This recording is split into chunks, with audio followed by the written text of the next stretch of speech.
दोस्तों नमस्कार। National hills पर आपका स्वागत है। मैं रणविजय सिंह। केंद्र सरकार ने केंद्रीय कर्मचारियों को आज बड़ा तोहफा दिया है। कैबिनेट की बुलाई गई बैठक में कर्मचारियों के लिए एक नई पेंशन स्कीम की घोषणा की गई है।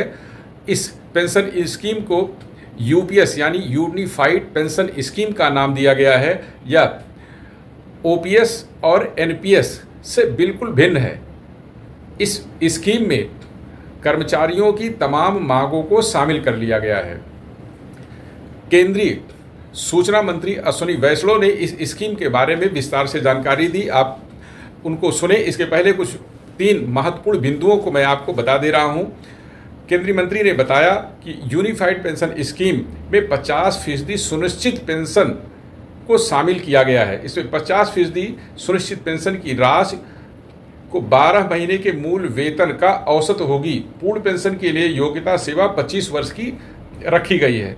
दूसरा जो इसका महत्वपूर्ण बिंदु है वह बिंदु यह है कि 25 वर्ष की न्यूनतम आहरक सेवा के लिए सेवानिवृत्ति से पहले पिछले 12 महीनों में प्राप्त औसत मूल वेतन का 50% है। यह वेतन न्यूनतम 10 वर्ष की सेवा तक कम सेवा अवधि के लिए आनुपातिक होना चाहिए। तीसरा इसका जो महत्वपूर्ण स्तंभ है वह है न्यूनतम 10 वर्ष की सेवा के बाद सेवानिवृत्ति पर न्यूनतम 10,000 रुपये की पेंशन प्रतिमाह मिलेगी।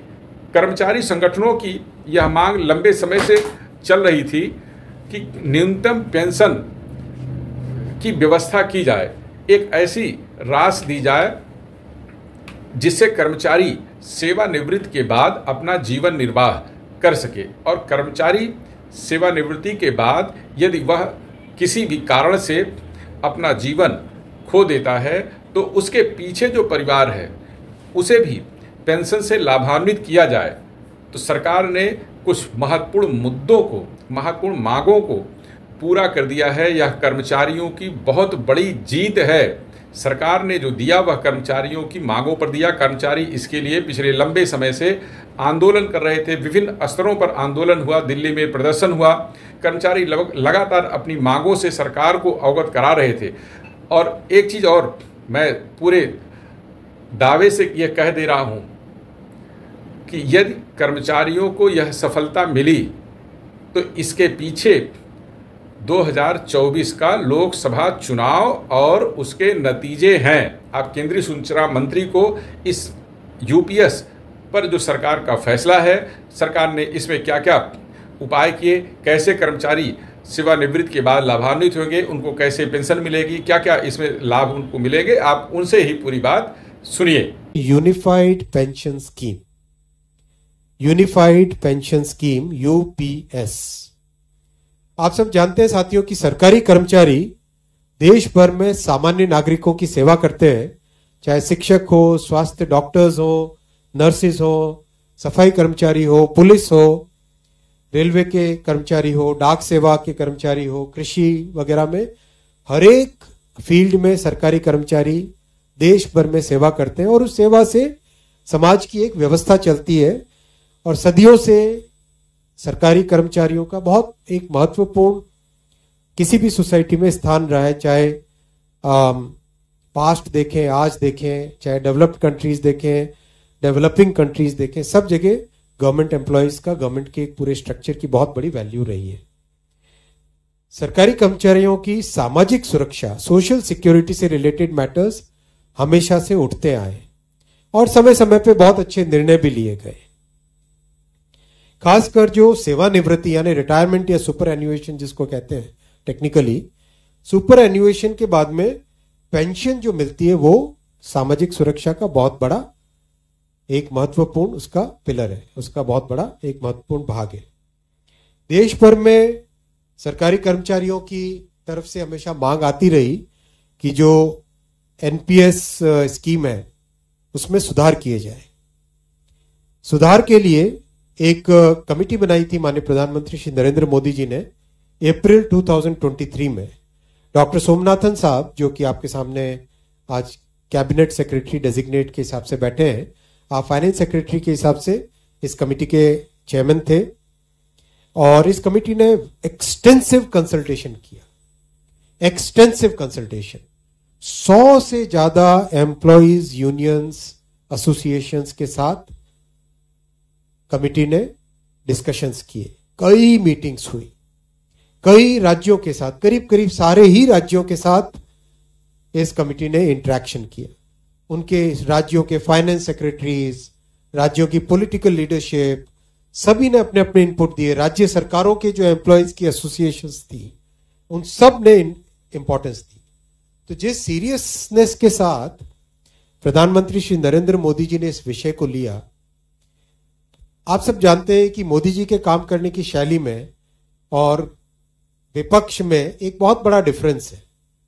विपक्ष में केवल एक मुद्दा रख देना, केवल एक घोषणा कर देना, कुछ अनाउंसमेंट्स कर देना, वो उनकी शैली है।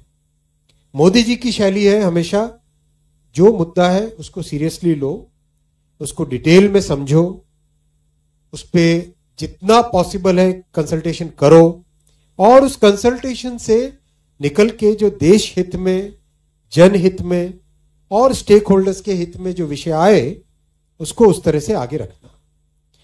इसीलिए इस कंसल्टेशन के बाद में, और साथ ही साथ जो जॉइंट कंसल्टेटिव मैकेनिज्म है सेंट्रल गवर्नमेंट के एम्प्लॉयज का, JCM, उसके साथ मल्टीपल मीटिंग्स, फिर दुनिया के कई देशों में किस तरह की स्कीम्स हैं, किस तरह के सिस्टम्स है, वो भी देखा। फिर भारत की जो अर्थव्यवस्था है और केंद्र सरकार का बजट है, उसको समझने के लिए रिजर्व बैंक ऑफ इंडिया के साथ, वर्ल्ड बैंक के साथ, सबके साथ कंसल्टेशंस हुए। और इस कंसल्टेशन के बाद में एक यूनिफाइड पेंशन स्कीम का रिकमेंडेशन इस कमेटी ने किया। और आज प्रधानमंत्री श्री नरेंद्र मोदी जी की अध्यक्षता में यूनियन कैबिनेट ने यूनिफाइड पेंशन स्कीम को अप्रूव किया है, इसको अनुमोदित किया है, और ये स्कीम अभी आने वाले समय में लागू होगी। सबसे इंपॉर्टेंट विषय था कर्मचारियों की तरफ से कि हमें अश्योर्ड अमाउंट एक चाहिए, जो बहुत लॉजिकल और वाजिब रिक्वायरमेंट था। तो इस डिमांड पे एक मेथोडिकल वे में काम करके, और एक्चुअरियल साइंसेस, जो लोग आगे का भविष्य का रिक्वायरमेंट वगैरह कंप्यूट करने का एक तरीका होता है जिसको एक्चुअरियल साइंस बोलते हैं, उनके साथ मिलके कई तरह के फाइनेंशियल मॉडल्स को प्रोजेक्ट करके और सबके साथ मिलके एक सिस्टमेटिक तरीके से 50% अश्योर्ड पेंशन, ये इस यूपीएस का सबसे पहला पिलर है। इसकी डिटेलिंग देखनी चाहिए हमें। जो ये अमाउंट मिलेगा वो रिटायरमेंट से पहले के 12 महीनों की एवरेज बेसिक पे का 50% होगा। मैं रिपीट कर रहा हूं, अश्योर्ड पेंशन का जो अमाउंट है that will be the average of basic पे ऑफ 12 months बिफोर सुपर एन्युएशन, उसका 50% होगा। और इस फुल पेंशन के लिए जो क्वालिफाइंग एज रहे, क्वालिफाइंग सर्विस रहेगी, वो रहेगी 25 years, यानी 25 वर्ष तक अगर किसी ने काम किया है, सेवा की है, तो उसको फुल पेंशन यानी जो ये अश्योर्ड पेंशन का अमाउंट है वो मिलेगा। 25 साल से अगर कम है लेकिन 10 साल से ज्यादा है तो उसमें प्रोपोर्शनेट पेंशन रहेगी, प्रो रेटा वो पेंशन का अमाउंट बनेगा।